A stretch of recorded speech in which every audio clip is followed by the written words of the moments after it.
Hey, what's up, guys? As part of my series, I'm going to go back and look at one of my earlier videos. And it's the video where I take a walk through the 1122 King Road house. And mind you, I do not agree with them destroying the house, destroying the crime scene. Like I've said in previous videos, because what if the Ada County jury wants to take a walk through the crime scene? It's going to be the prosecution that's going to have to say, yeah, well, we tore it down. And I do not agree with that.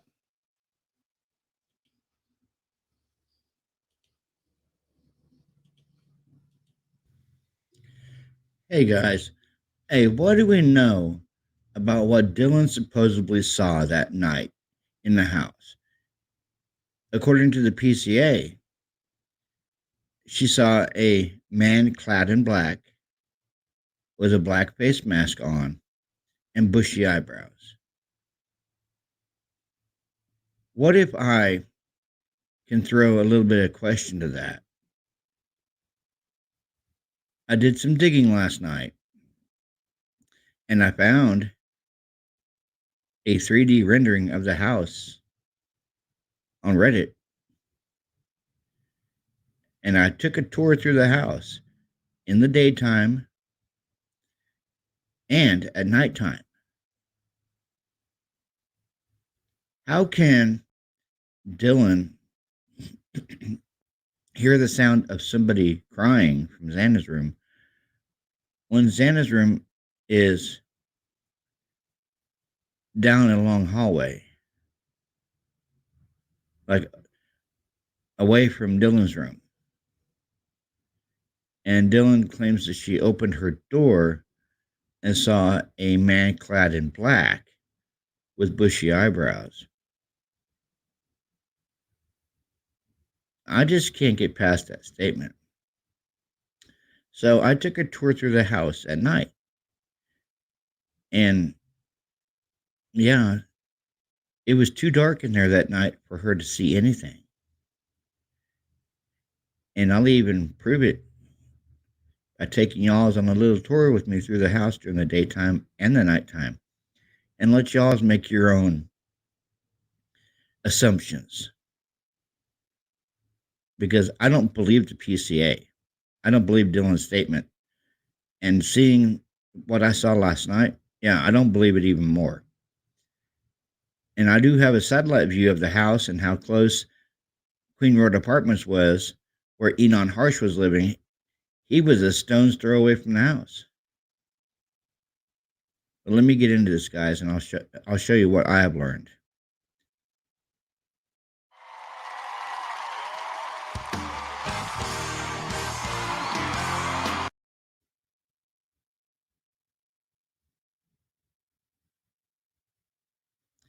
Okay, here is the satellite view of the house. The one right there is the house. There is the Queen Road Apartments, where Mr. Enon Harsh lives. See how close it is to the house? And over here you have Linda Lane on Taylor Avenue. Now, I want you guys to see something very interesting. Okay, here's the house. Let's enter the house together, guys.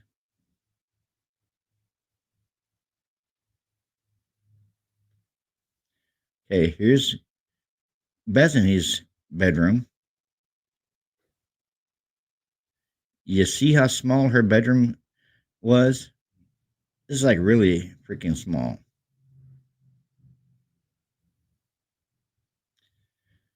From affidavit page 2, two of the interviews included BF and DM. Both BF and DM were inside the King Road residence at the time of the homicides and were roommates to the victims. BF's bedroom was located on the east side of the first floor of the King Road residence. Yeah, here's her bedroom right here. Look how small it is. She had a small bed, too.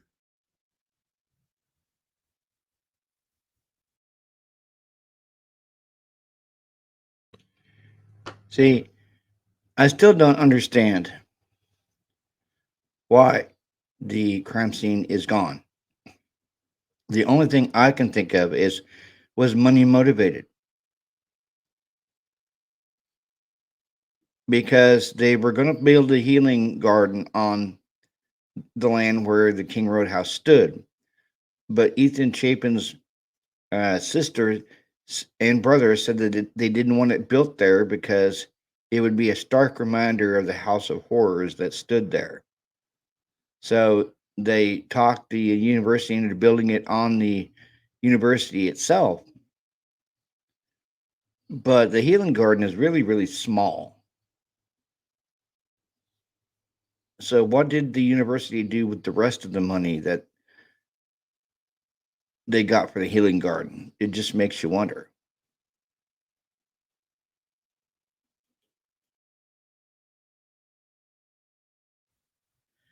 Here is that vacant bedroom that they used as a storage room.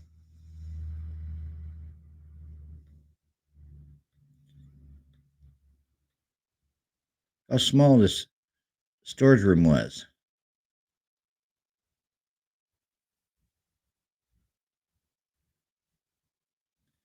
Okay, guys, let's go upstairs. On November 13, 2022, at approximately 4 p.m., Moscow Police Department Sergeant Blaker and I responded to 1122 King Road, Moscow, Idaho, to assist with scene security and processing of a crime scene associated with 4 homicides. Upon our arrival, the Idaho State Police forensic team was on the scene and was preparing to begin processing the scene. Moscow Police Officer Smith, one of the initial responding officers to the incident, advised he would walk me through the scene.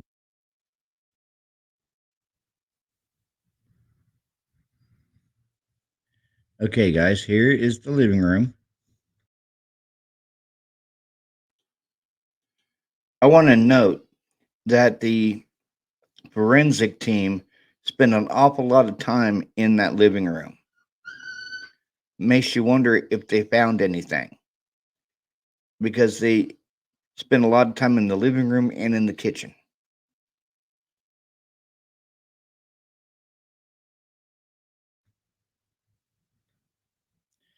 We'll get to that good vibe sign here in a minute. Okay. There's Xana's room right there. Now you see this long hallway right here, right? See how Xana's room is right there?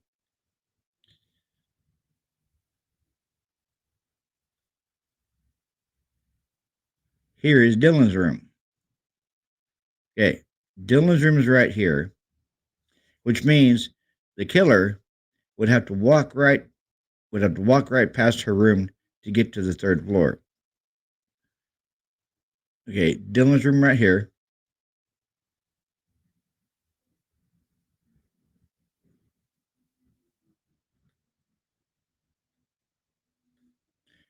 Now, how is she going to hear a cry all the way down there? And there is speculation that Ethan was found here due to the ambiguous interpretation of the affidavit. And there's also speculation that Xana was found on the floor right here. And right here.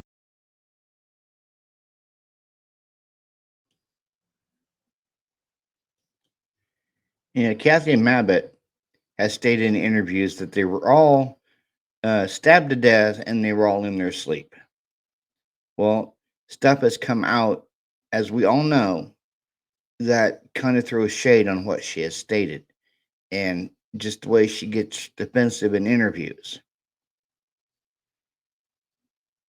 And it even states in the PCA that Kaylee and Maddie were stabbed to death. But Xana and Ethan had different injury patterns. Ethan was killed with an edged weapon. Xana, sharp force injuries. So this kind of throws shade on Miss Mabbott's interpretation that they were all asleep and they were all stabbed to death, when we all know that we've heard that Xana was awakened on TikTok. She had a DoorDash order, and even in the PCA, the law enforcement contradicts Dylan when she said she thought she heard the sounds of Kaylee saying there's someone here, when it could have very well have been Matt and not Maddie, Xana saying there's someone here, because they did find her DoorDash on the kitchen counter. She could have looked over, saw that back glass sliding door open, and said there's someone here.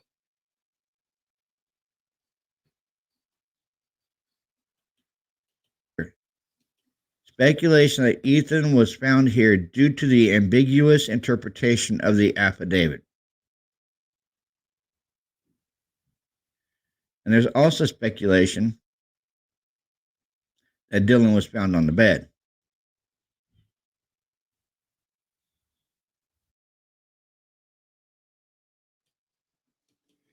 Yes, there is speculation that Xana was found on the bed.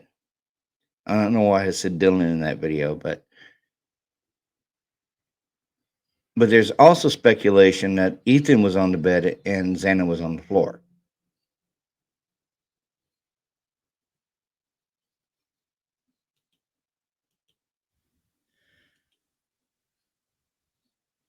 This is the wall where a red substance is seen trickling down the foundations at the rear of the house. Click to view gallery.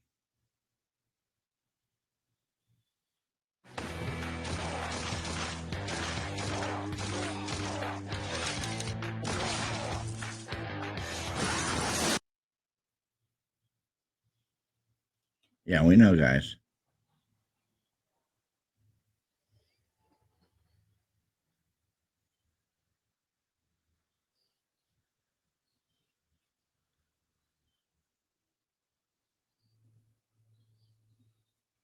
So how, if you notice the door was shut,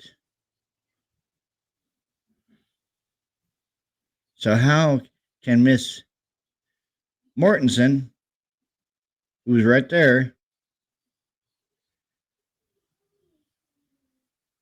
hear crying all the way down there? And there's the latent shoe print. See, with her room being right there, and see how the way the shoe print is facing, guys, she wouldn't have saw bushy eyebrows. She would have saw the back of his head. Okay, yep. During the processing of the crime scene, investigators found a latent shoe print. This was located during the second processing of the crime scene by the ISP forensics team by first using a presumptive blood test and then amino black. See, what I would like to know, guys, is how come this wasn't found on the first investigation of the crime scene? Why was it found on the second? Because if you're investigating the crime scene, you're going to look for every piece and every shred of evidence. Why was this shoe print overlooked the first time around? Why didn't they find it until the second time? A protein stain that detects the presence of cellular material. The detected shoe print showed a diamond shaped pattern, similar to the pattern of a Vans type of shoe sole, just outside of DM's bedroom, located on the second floor. This is consistent with DM's statement regarding the suspect's path of travel.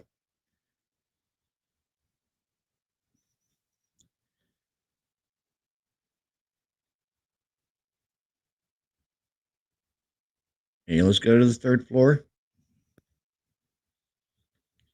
And look how narrow these stairs are.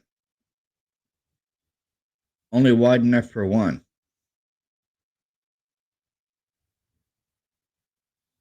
Now you guys saw where Dylan's bedroom was.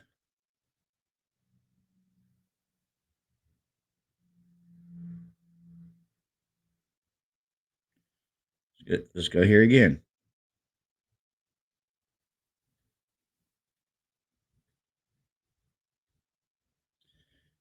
Dylan's bedroom's right there.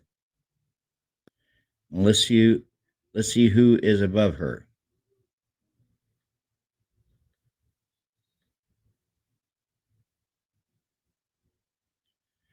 There's Kaylee's room.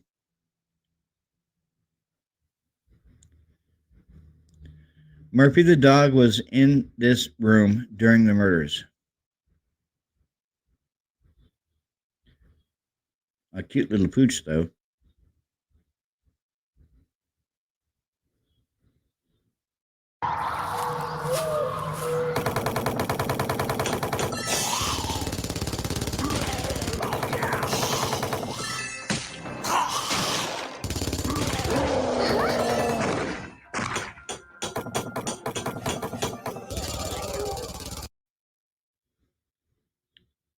So what I'd like to know is how come Kaylee and Maddie didn't sleep in here? Because clearly you can see there's an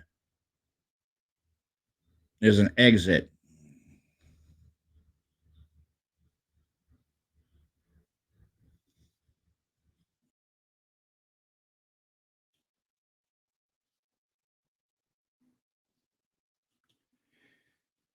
See, what I think was you had Maddie's room directly above Dylan's. So Dylan probably heard everything going on in Maddie's room that night. But like I said here, why didn't they sleep in Kaylee's room? Well, here's a opinion to that. What if Kaylee was in her room and she came out and saw somebody attacking Maddie? Because we've all heard that Kaylee's wounds were more brutal than Maddie's. Well, we don't know if those more brutal wounds are defensive wounds. Kaylee could have saw Maddie getting attacked. Kaylee stepped in to protect her best friend / sister, and she lost her life for it.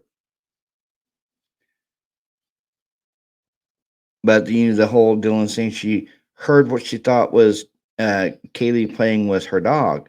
Well, what if that wasn't Kaylee playing with her dog? What if that was Kaylee and Maddie getting murdered upstairs? And that still goes back to why wasn't 911 called that night instead of 8 hours later? We'll never know, guys. But I think Dylan heard more that night than she's letting on. And she's going to have to testify to that if she testifies. I want to show you guys how small Maddie's room is. That's where her boots were. The boots and the M.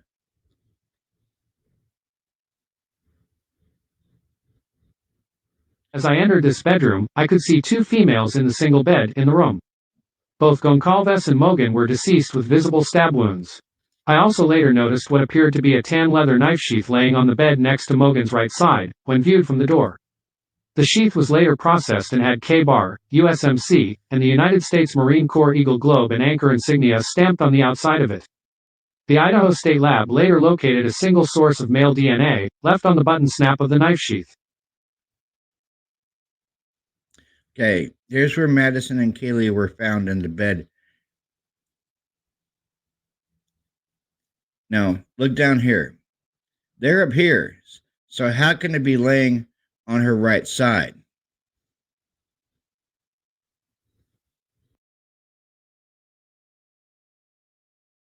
We've heard a lot of stuff about, oh, the knife sheath was found under Maddie, or it was on the right side. No, if she was laying on the right side, then it would have been, where the red dot is down there, that would where the knife sheath was more than likely laying. And if she was laying on her right side, then it would technically be on her right side, but not anywhere near her. Or, as we've all heard, oh, it was under her. So, and they didn't find it until they moved her.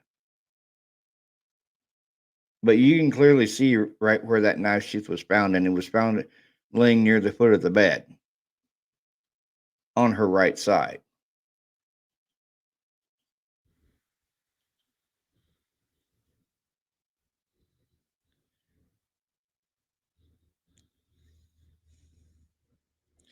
I also later noticed what appeared to be a tan leather knife sheath laying on the bed next to Mogan's right side. When I viewed from the door, the sheath was later processed and had the K-Bar USMC and the United States Marine Corps Eagle Globe and anchor insignia stamped on the outside of it. The Idaho State Lab later located a single source of male DNA suspect profile left on the button snap of the knife sheath.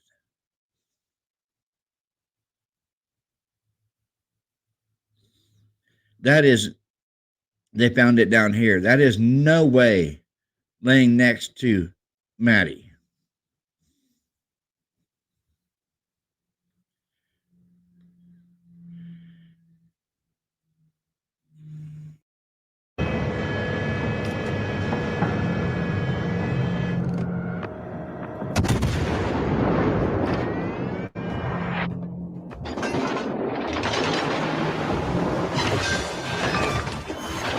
We've destroyed an enemy cruiser.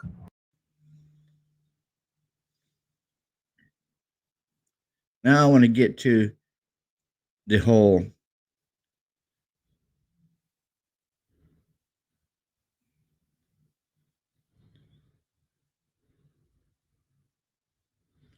she saw at 3 o'clock, at 4 o'clock in the morning, she saw a man clad in black.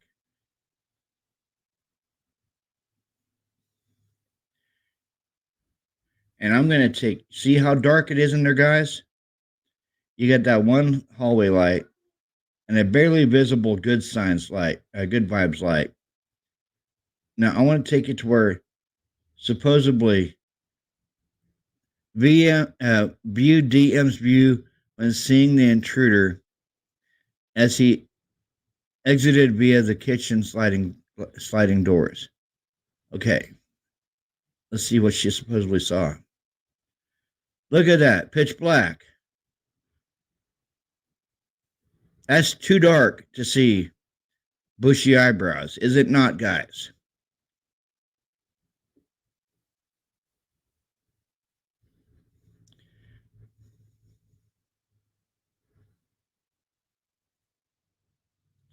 You can't even hardly see crap,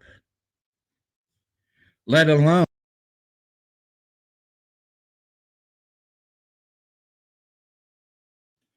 Now, we've all read in the PCA Dylan's description: 5'10" or taller, athletically built, not muscular, bushy eyebrows, wearing a face mask. By this view, guys, by this view, do you think that she saw anything?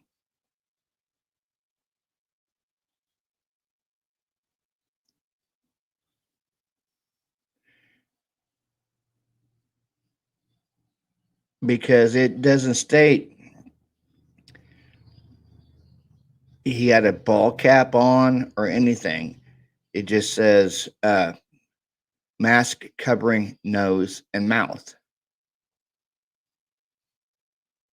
Could she have seen that And the bushy eyebrows. Could she have seen that in this view right here? With hardly any light.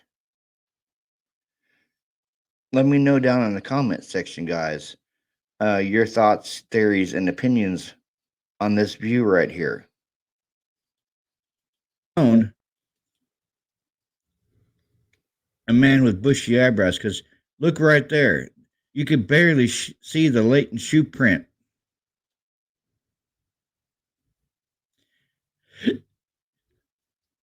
How is she going to see anything? Look how dark it is.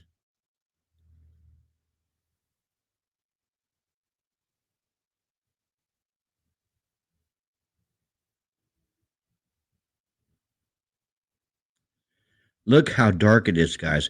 How is if this person is clad in black with a black mask on, how is she going to see the clad in black when it's pitch black? And how is she going to see the bushy eyebrows? It was this dark.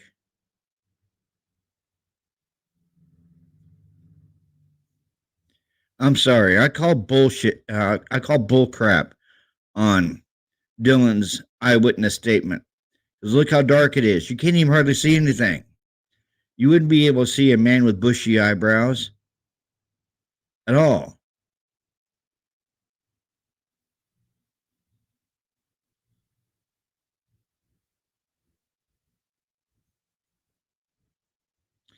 Like, no friggin' way.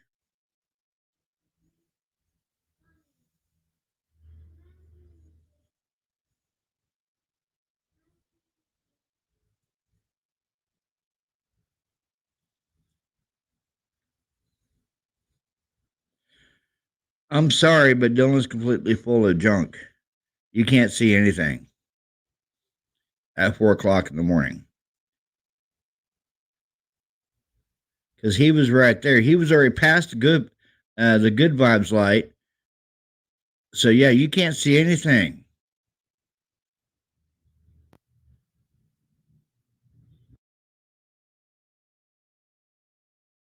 I've heard, oh well, there was more light in there. Yeah, so she probably was able to see him.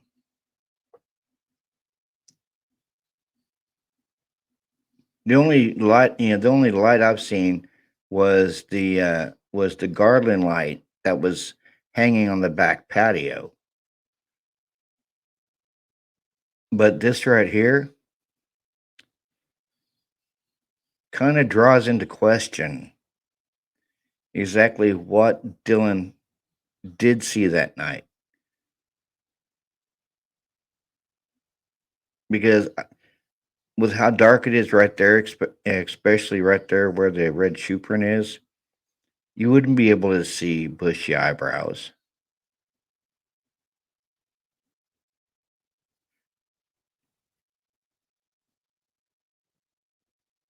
And she states he was clad in black. Well, what 21-year-old says clad in black?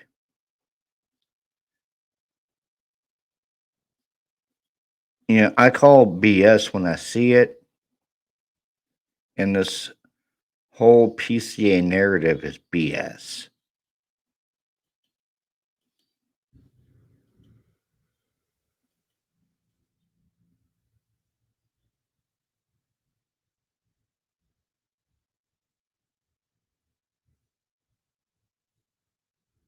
No, I'm sorry. I don't believe Dylan's statement. You can't see anything, guys. Now, can you?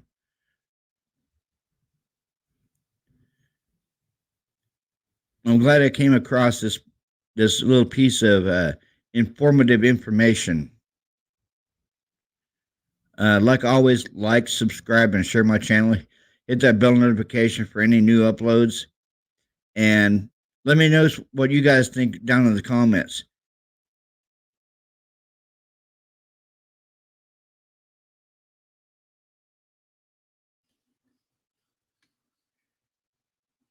Yeah, this PCA narrative is junk, it's garbage. You have Dylan who contradicts herself numerous times. This whole PCA is full of nothing but holes. It's garbage, guys. But Monday, I'm going to be debating a guilter right here on my channel.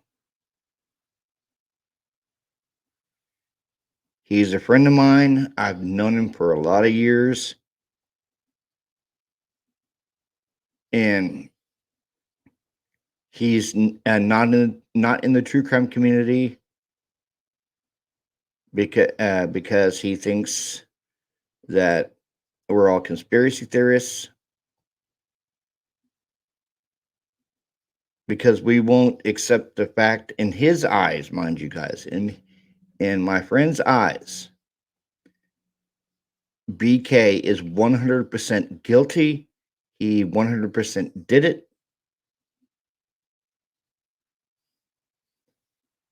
And he scratches his head at us in this community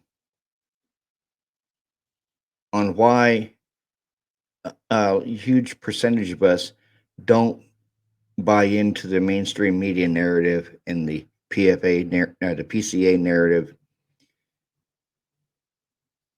He thinks we all should think like him, that Brian's guilty and he did it. And I've been trying to explain to him, I'm like, well, explain this to me, and explain to me why they've sealed everything up.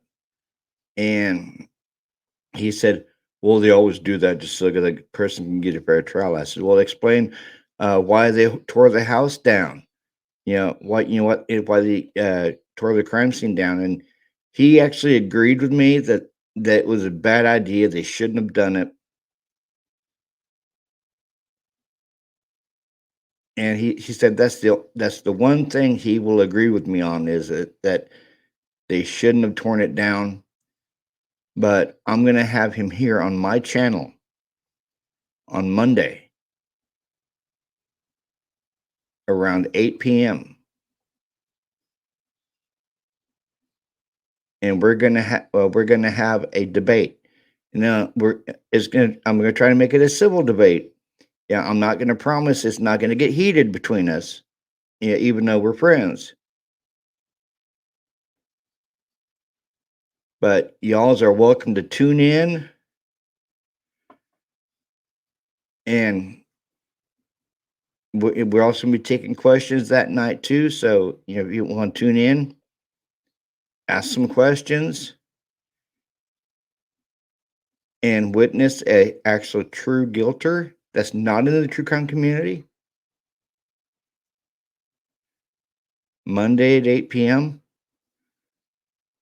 You're gonna get to see a pro burger, which is myself, take on a guilter live.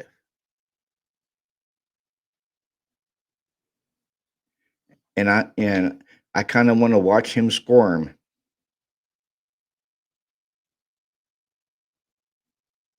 Because I'm going to do my best to debunk his mainstream media narrative.